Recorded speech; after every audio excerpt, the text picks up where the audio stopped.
Oh. Namaste, Namo Buddhaya. Hello friends. I think I'm relatively insect-free, although there are a few. It's a beautiful day, so we'll give it another try. I did remember to bring the questions. So.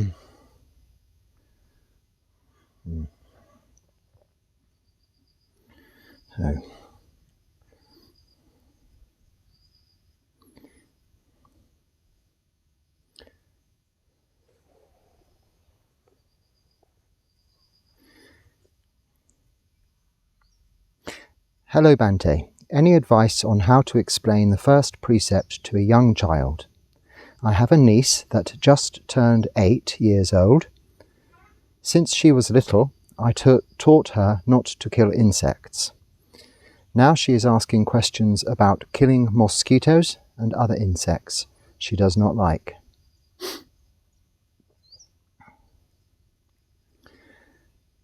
Yes. So I would suggest that you take some time with your niece to make friends with the animals. Not in a bit like Dr. Dolittle, but if you spend some time with your niece just watching insects, like I have these insects here, if you actually spend some time and just watch them in their daily activities with your niece, it's very interesting to see how their lives are so similar to ours.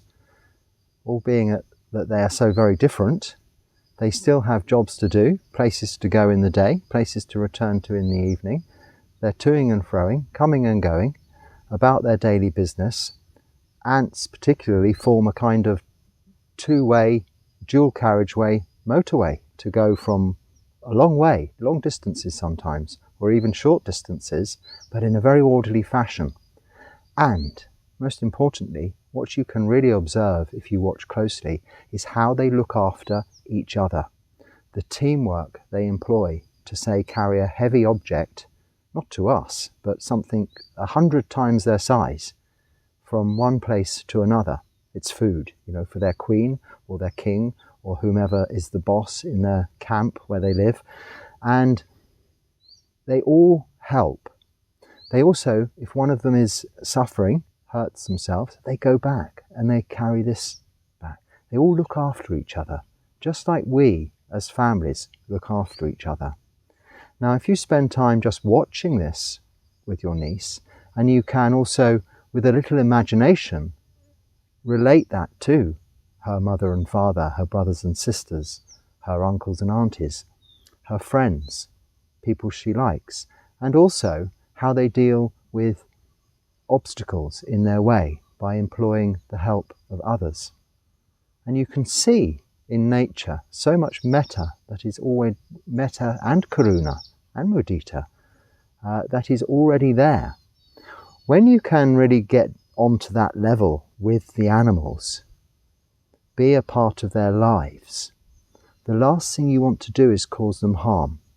Now, appreciably, one of the hardest creatures to actually develop this skill with, this quality of loving kindness, of compassion and joy, is definitely the mosquito, which is why we certainly call it in this tradition, the Thai Forest tradition, in Thailand, well, everywhere really, where it's hot and there's water, mosquitoes are very common.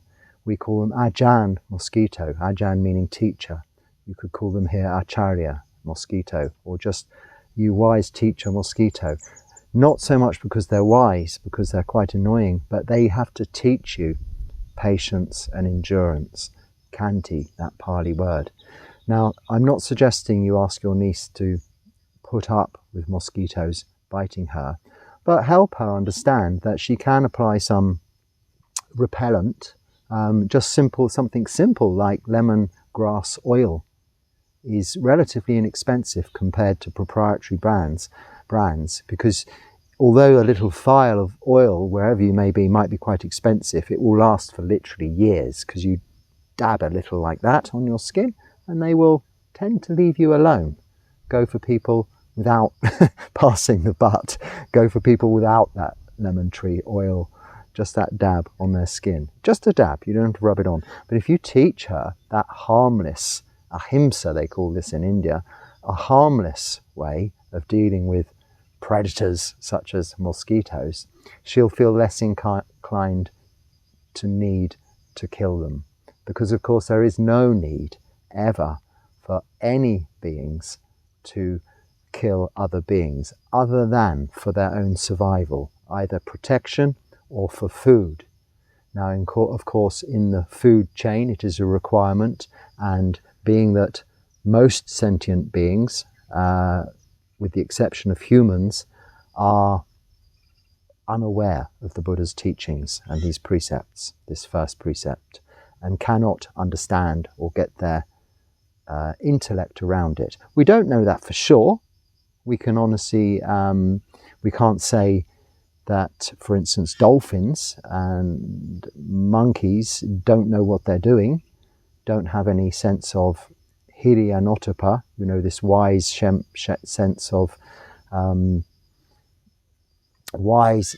of, I don't like to use the word shame, but reluctance to break precepts, and the concern of the results, the resulting vipaka, that is the results of karma actions of body, speech and mind.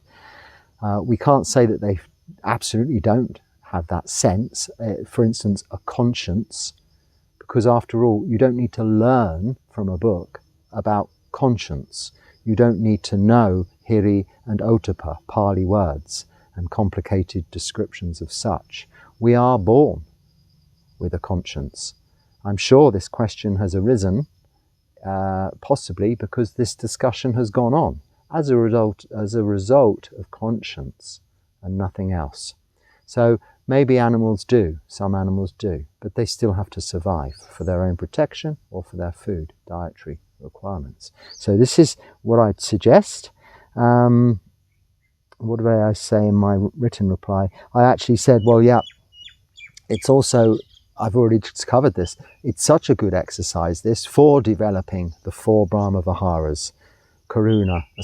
Metta, loving kindness, karuna, compassion, mudita, joy for others, and then also equanimity, unreactiveness. So when a mosquito does come your way, just blow it aside like that. I mean, I have this very soft brush made with the softest part of the coconut thing to just gently brush these insects away. I'm not bashing them all over the place. I'm just guiding them to another area. So this is what I'd suggest. Okay, I hope that's useful. I think that's all I said there. Someone asked me about chanting Om Mani. No, it's not some other chant. Is it good? It's good to listen to, and it keeps their mind still. And this is again the same question I've said to him. Look, he's missing the point. The point of us practicing meditation is to be able to do this on our own. Watch the breath. It's the best meditation object. It's always with us. You don't need a device. It doesn't need to be charged. No earbuds, no wires, no electricity even. You can go into a cave away from civilization in solitude, and okay, you could maybe chant something to yourself, but if it involves listening or watching something or tasting, smelling, feeling, any of these 5 senses, to try and reduce that 6th sense of thinking, thought, procrastination, papancha we call it, one thought leading to another, to another, to another, a chain of thinking, or the monkey mind as it's often described. This is the hindrances. Identify the hindrances. What are they? I want something, sensual desire. That's the wanting to listen to this nice chanting you're talking about, because it settles your mind. It's nothing more than a hindrance. It's not meditation. It's listening to something nice. And there's nothing wrong with that. Please enjoy listening to your music. Enjoy sitting under a beautiful tree like this with a lovely picnic. Not a glass of champagne, a glass of fruit juice. No alcohol, remember, that's the 5th precept. Old habits die hard, you see. But it's been, what, I'd say probably many, many years, decades now, since I had a glass of champagne, and I don't miss it at all. sitting here under this beautiful tree with this beautiful blue sky. I have just had a cup of coffee. It's not really cheating, is it? But I usually do in the morning. So other than that, I need nothing else. I can just watch the breath. The batteries don't run out. I don't need to press any buttons. I don't need to think about it. It's always there. And it's very, very enjoyable when you learn to appreciate the subtleties of pleasure just watching the breath. This is meditation, all right? No more. I think you do ask me some more things in a minute, but I'm going to skip those because I have replied to you directly. Namaste, Phra Dan. May I ask you, it's interesting, Namaste, Phra Dan, because Namaste, that's because I say Namaste, isn't it, I think. I get confused about my own name. You see, this is a great way of losing a sense of self, not knowing your own name, because names are important to us, aren't they? I am so-and-so, or you are so-and-so. The reason I don't have a name is because in Thailand I was called something, here I'm called something else, I'm called all sorts of things here. When I walk into the village, I'm called Swami, called Baba, Bhante, all kinds of funny names, Sadhu, but I don't pay any attention to these things. I did just then, I just noticed it's a different combination of words. Anyway, that's aside. May I ask you a question? Does a vegetarian diet help reduce sexual desire? I was procrastinating there, perhaps to avoid the question, maybe. Well, I don't think so. I mean, the way to avoid sexual desire is to be careful of what you are looking at, what you're listening to, smelling, tasting, touching, and what you're thinking about. Guarding the sense doors, the windows, the contact with the external world. So all that we're seeing, hearing, smelling, tasting, touching is promoting what we're thinking about.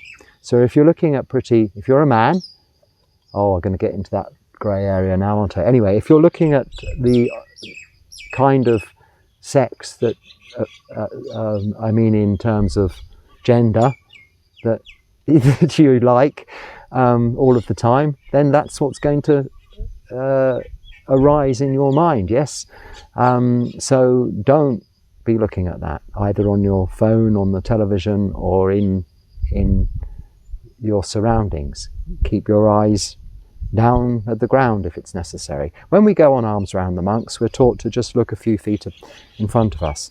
Not for just that, for all sorts of reasons. We're then not looking at all the shop windows or the market stalls, depending on where you are, all of the people eating and having their meals and eating this and that and drinking this and that and doing things, just to really keep our mindfulness, our conscious awareness, our attention on the job in hand, our work, our right livelihood of walking nicely through the village to collect our food. This is all we're going to the village or the town for.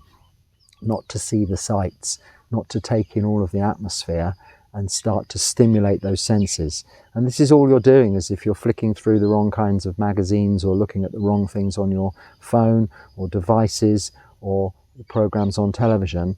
You're stimulating senses. So it doesn't matter what you put in your mouth food-wise. Now, I know they say, certain foods are aphrodisiacs, like oysters or asparagus. I'm not even sure about that, asparagus, where that came from. But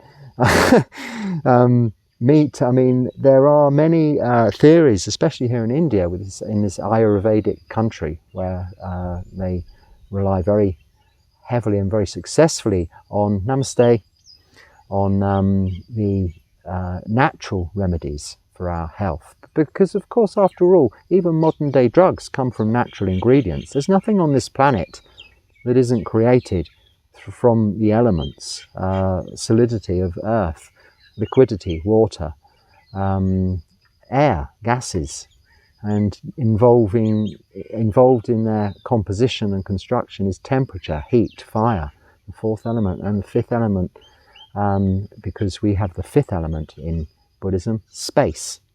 Because you cannot have anything existing without space. It needs space to exist in, and it needs space within it to be what it is. If you took all the space out of me, I would be just some dust and some water at a certain temperature. and the gas would just disperse elsewhere. So you need to structure of space. An atom is the majority of one atom is space. And I think if you go nowadays smaller than atoms to these quangs or whatever they're called, even they have space in them, yes? So there's so much space. It's a very important element. But back to the question, food, what you put in, of course it must have some biological, chemical effect, but it's not the primary cause of sexual desire. The primary cause of sexual desire is what you're seeing, hearing, smelling, tasting, touching. Seeing, mainly, then hearing maybe, because this is going to stimulate the mind.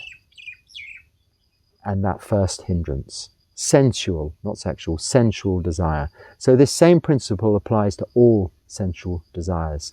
Everything that causes that first hindrance to affect you. I didn't look at the time once again. And the last time I did this, I went on for too long. So I'll look at the time now. Guess that I've spoken for 10 minutes. And yeah, stop at some point. Have I answered that? Yes, I hope so. What did I say in my written answer? Yeah. Okay. What is negative mental karma? Okay, so all acts of body, speech and mind are karma, acts, actions. Karma just means actions. Body, it's easy. You know, if I squash an ant, that's an act of killing through my body. But it had intention behind it. If the thought came up and I didn't do it, I've dismissed the thought. I had no control over the thought. That is not bad karma. That is neutral karma, as long as you dismiss the thought. If you act on the thought, it's an action of body, so it's a bad action. And speech, similarly. I want to say something horrible to a person there, and there isn't a person there. But if there was, I wanted to say something horrible to them, a thought came up, I'm going to say this to you, and I didn't, it's a neutral karmic act because I dismissed the thought that arose beyond my control. You cannot predict, understand, or know what the next thought will be or where it's coming from. By guarding the senses, as I've just been talking about, you can certainly steer your thoughts in the right direction, because of course they are coming from some root, some stimulant originally, which is usually based on contact, the senses, seeing, hearing, smelling, tasting, touching, to create thinking. If you dismiss the thought, it goes away, neutral karma. If you say what you want to say intentionally, again, it's a bad act of speech. But a negative act of mind, well, this, I understand, it's a good question, harder to determine. A negative act of mind is when you dwell on that thought. So if the thought arises of disliking, aversion, hatred towards an individual, and you dwell on that thought continually, you're intentionally dwelling on a negative thought. And this negative thought is not good for you, and it will not be good for the other person. So this is negative karma of the mind. What did I actually say? No. Excuse me. I'll read my answer actually. Intentionally dwelling on bad or negative thoughts can be negative karma. Bad or negative thoughts arising unintentionally is neutral karma.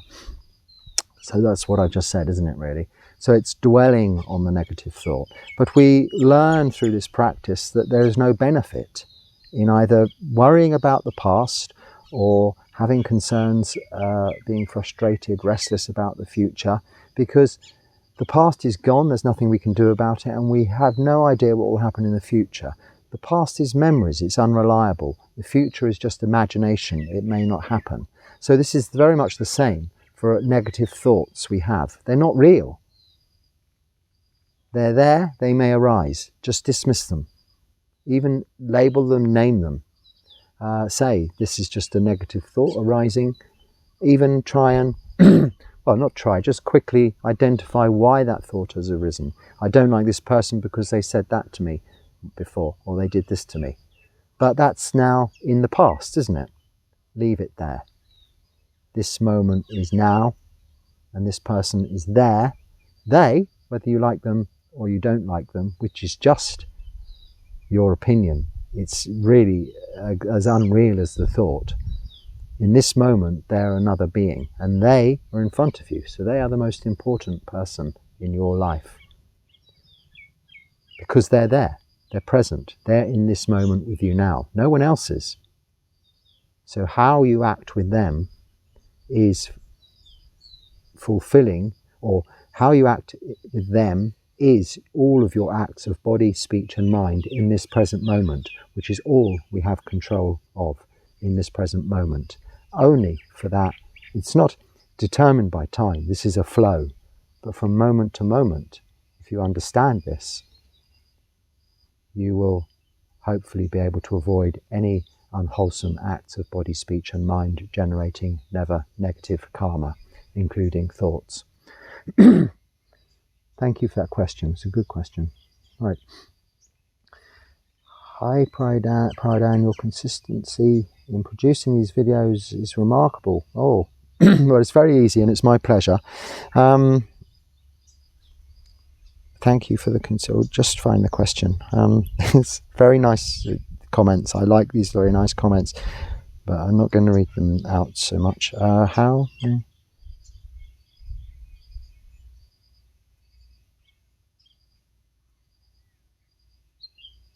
Oh, sorry, I didn't really understand this question. It's about consistency of practice. You have the intention, but it doesn't happen. So what did I say in my written answer? I'm not sure what you mean. So we have right effort, right mindfulness, and right meditation. Virya, Sati and Samadhi in the Noble Eightfold Path. These are the last three of the Noble Eightfold Path. Right effort can also be applied to the keeping of the moral aspect of the Noble Eightfold Path, which is right intention, right speech, right action and right livelihood, which precede right effort, right mindfulness and right meditation. And the first is right view, that's wisdom.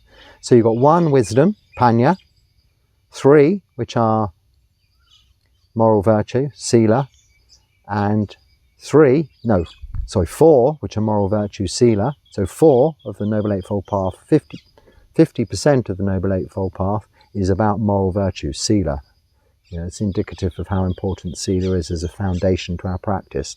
And the final 3, which is really 2.5, because effort, right effort, also applies to keeping sila, moral virtue, because it requires some effort sometimes, say, to refrain from taking intoxicants, for instance. If it's all around you, you're surrounded, the temptation is there, it requires some effort not to do it.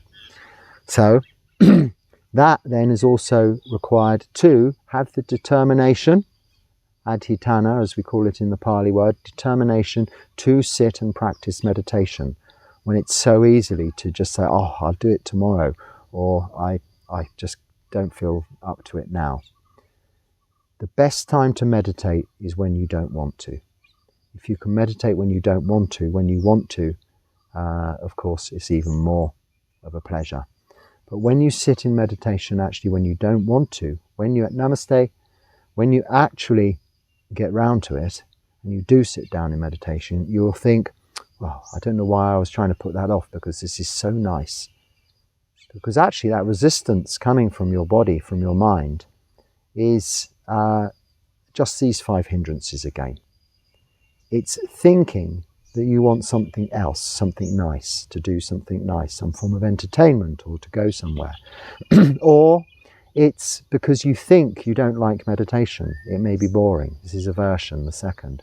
Or it's you think, you notice I'm prefixing these with think.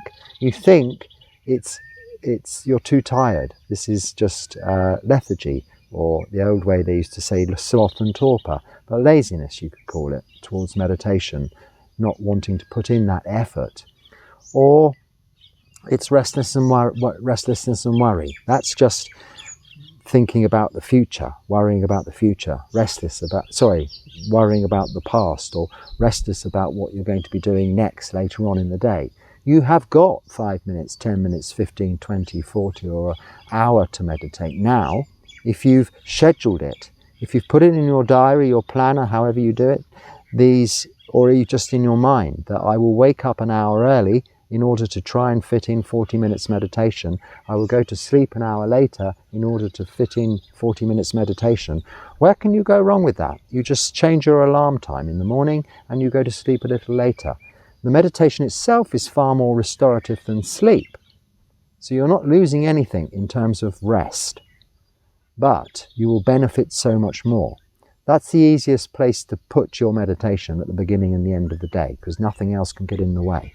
Now, if you can make a diary note to meditate in the middle or either sides of the middle of the day as well, then it's a better discipline. But this requires effort, which is why it's such an important part in the Noble Eightfold Path, because it does as well, not only covering Sila, it's about meditation, these last three parts of the Noble Eightfold Path. Now, what was the question?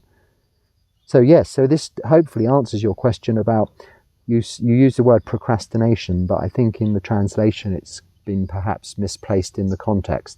But I understand what you're saying is possibly about, well, you're thinking about meditating, but you don't actually do it. Well, this is mostly people's problem. There's a lot of talk, a lot of questions, a lot of, oh, I've done this, that, and this happens, this happens. Do you just forget all of that? That is just thinking. Like I said, we're thinking about things we want, thinking about things we don't want, thinking about being tired, thinking about restlessness and worry, and thinking about doubt, the fifth of the five hindrances. It's doubt that is the thinking. It's doubt that is all this procrastination. It's not being certain. What's there not to be certain about? There is suffering.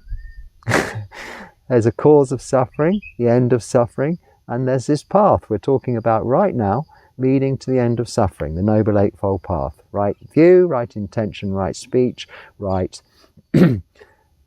action, right livelihood, right effort. Yes, this one. And right mindfulness and right meditation. These are the important, this is the Buddha's teachings. What can we doubt about that? Ask yourself this. If you have to ask yourself this 100 times a day, that isn't doubt. That isn't procrastination. Because every time you'll come up with an actual answer. Not, well, it could be this or it could be that. The actual answer is there suffering, if you ask yourself that question? And you don't have to think of suffering as pain and lamentation and despair, like in the chanting, as all of the worst ends of the suffering spectrum, but just, is there any kind of dissatisfaction going on in this present moment that you think? And yes, there always is. However good something is, it could always be better. However much you have, you will always want more, or less, or different. There's always some unsatisfactoriness. This is dukkha. This is what we call dukkha. And this is what we have to understand the Four Noble Truths, or understand actually the entirety of the Buddha's teachings. It's just that. Simple, isn't it? So there is no doubt. And that's where your procrastination, lovely word, is coming from. It's very similar to papancha, which means much the same. Thinking about this, leading to this thought, to that thought. All of these reasons, they all come from the five hindrances, and they originate from the root defilements: greed, hatred, delusion. It's just that, okay? There are many Buddhas and going to be many more, but Jesus is just one. Oh, That's why the guy says Jesus is the only way. What option does the poor guy have? Have mercy, Bhante. Buddham saranam gacchami. Oh, it's all in that question, isn't it? I hope people don't get this wrong impression. I actually am a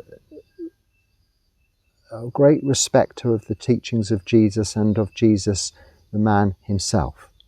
More so than very many people on this planet Earth, which is the majority populated by Christians. I was brought up a Christian. I went to a Catholic school, so the Catholic side, Roman Catholic side of Christianity. I changed to the Anglican side of Christianity after about 20 years of that, and spent about 20 years in the Anglican side of Church of England, they call it, Christianity. I trained as a Church of England priest. I went to Ordained college, only part-time. I didn't become an Ordained, which is when you're a trainee priest, but I did all the preliminary training.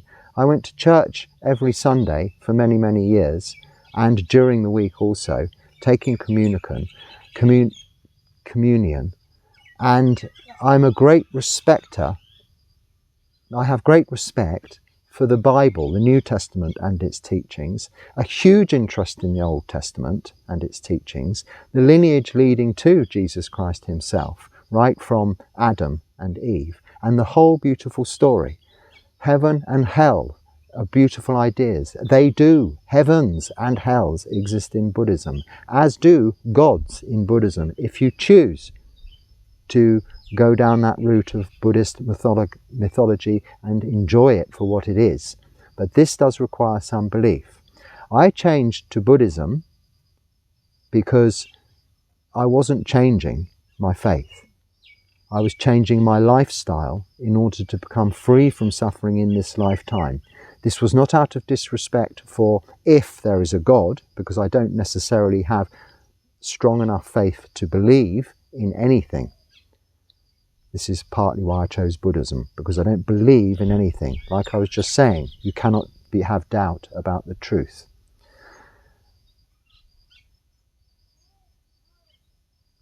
By becoming a Buddhist and taking just 5 precepts, so you're not killing, stealing, sexual misconduct, lying, or taking intoxicants, you are not breaking any of the 10 commandments. So in the eyes of God, if there is one, you are not in any way causing him offence, albeit you may be ignoring him. You're not worshipping these Buddha statues as only 1 or 2 people have said. These are just practical acts of mindfulness to remind ourselves of the teacher, much like we have the cross in Christianity. You're not over and over again torturing this poor guy on the cross, are you, by the most horrible, painful means of death there has ever been devised on this planet, of crucifixion, because you didn't die of the nails in your hands and feet. You died of just slow asphyxiation as all your bones constricted into your lungs, and it could take days to die this way. Yet you suspend this around your neck as a reminder, isn't it? It's not because you're doing it again. You're not worshipping this image, as we're not worshipping a Buddha image. It is a figurative reminder, an act of mindfulness. You see, there are so many similarities. It cannot be avoided. There are similarities in all religions. But anyway, let me get back to the question. So have mercy. Well, yes, I understand what you're saying. I wasn't dismissing that guy, as you put it.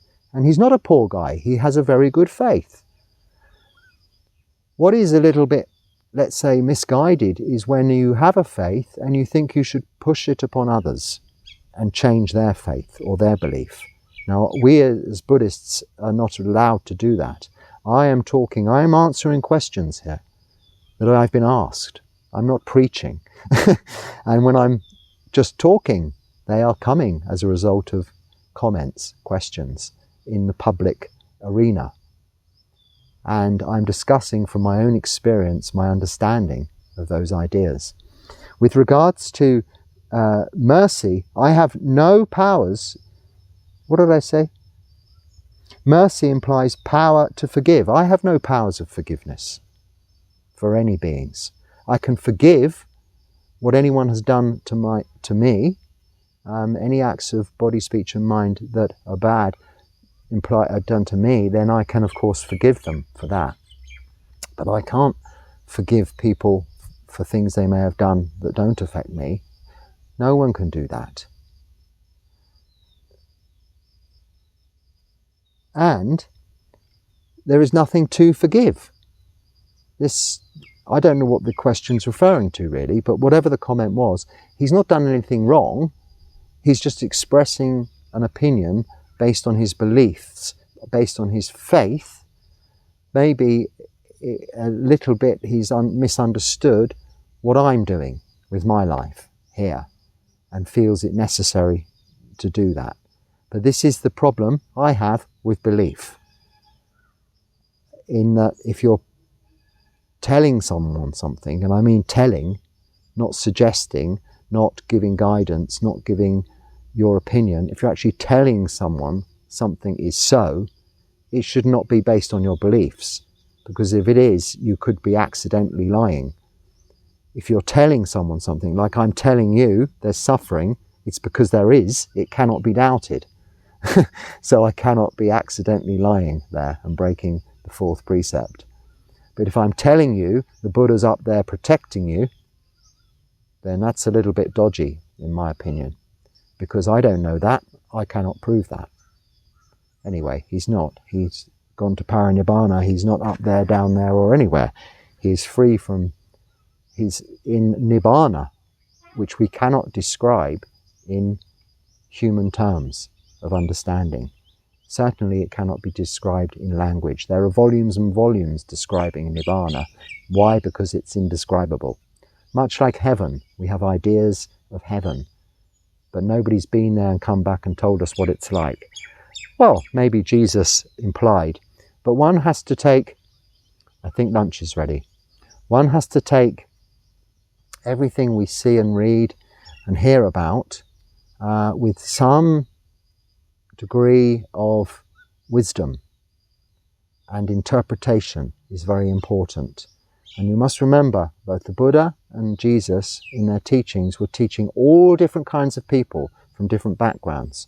And in the time of the Buddha, he was teaching people in this country with their kind of beliefs and backgrounds. In the time of Jesus, he was teaching people in that country with their kinds of belief and backgrounds. I mean, namely the Old Testament and such like. And then also the Romans came along with their different kinds of beliefs. So his teaching was tailored in accordance with his audience. In this day and age, where we have access to so much more information, it's much more easy, and people have much more choice. But this is the point, it's everybody's choice. And I'm a great respecter, I have great respect for all faiths and all people's beliefs. So I apologize to even mention the name Jesus, because it does seem to sometimes evoke some debate. And the point of what I'm talking about is only to share, not to teach, and not to open up questions for debate, because all options are up to ourselves through our own choice. So did I actually answer your question? So yeah, I have compassion for the man, as I do all beings, but not mercy. I can't forgive him. He's done nothing wrong. Mercy implies forgiveness. The word mercy is not good. Have mercy on me. It's really also it's implying you've done something really wrong, and you're asking them to forgive you, rather than take the results which you're going to get, because we in Buddhism know that you are the results of your actions. You are the heirs to your karma. Okay? So there is no mercy that can be offered. You will reap what you sow. And Jesus also said, you will reap what you sow. That comes straight from the New Testament. Okay? What's the time? My lunch is ready. My meal is ready. I've started calling it lunch because we eat later here in India. We eat at 11 o'clock. It's between 11 and 1:30. In Thailand, we eat at about 8:30, which, as we only eat once a day, I think it's rather too early. So I'm a bit happier with the food situation here in India, because it's halfway. had a chance, you could also have breakfast, of course. You can have, and sometimes I might have something, but if I'm offered it, but not often. Normally one meal's enough. But it's a much more, I suppose also in Thailand, then you could say, well, then you could have something later. But in the Thai forest tradition, you tend to stick to this one meal thing, and I stick to this one meal thing. And I infinitely prefer this one meal being at 11:30 than 8:30 in the morning. Because, okay, you're right up to the deadline, but it gives you then the whole rest of the day to practice and not worry about food, and you're not too starving by the evening. When you eat your one meal of the day at 8:30 in the morning, you really are starving in the evening. There's no getting away from it. But you use that as a part of your meditation. You use it as a meditation object, knowing that this is hunger, but also knowing you're not going to die because you'll eat tomorrow and you can live for 24 hours easily on what you've eaten. So this is part of the practice. But I'm going to perhaps leave this next question for the next session. And I think maybe this weekend I will fit in another session. Normally I don't.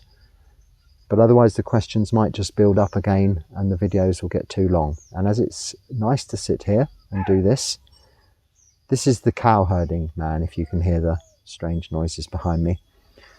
You might be able to see, I can't. So, yes, I don't want it to go on too long. So maybe I'll squeeze another go at these questions in over this coming weekend. I hope there's something useful in there. I hope I've not stirred up another hornet's nest of Christian debate. I have really nothing.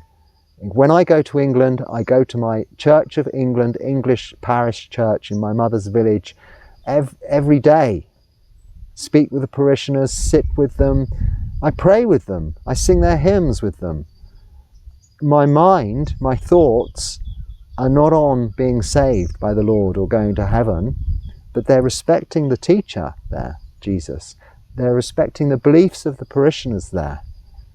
And I am understanding the teachings of the Buddha in that context, with that understanding, in a different environment. It's not a competition. We can live happily together with compassion for each other. And if Christians and Buddhists can get together, I think that's a wonderful thing. It's a very, very wholesome combination of beliefs, faiths, ideas, and ultimately people who just want to do good and be kind to each other. So with all of that metta, karuna, mudita, let's develop equanimity, upekkha, equanimity, and enjoy what we have here. I hope there's something useful there. If there is, please use it. Otherwise, just let it go. Thank you for watching. Must go and have my lunch now.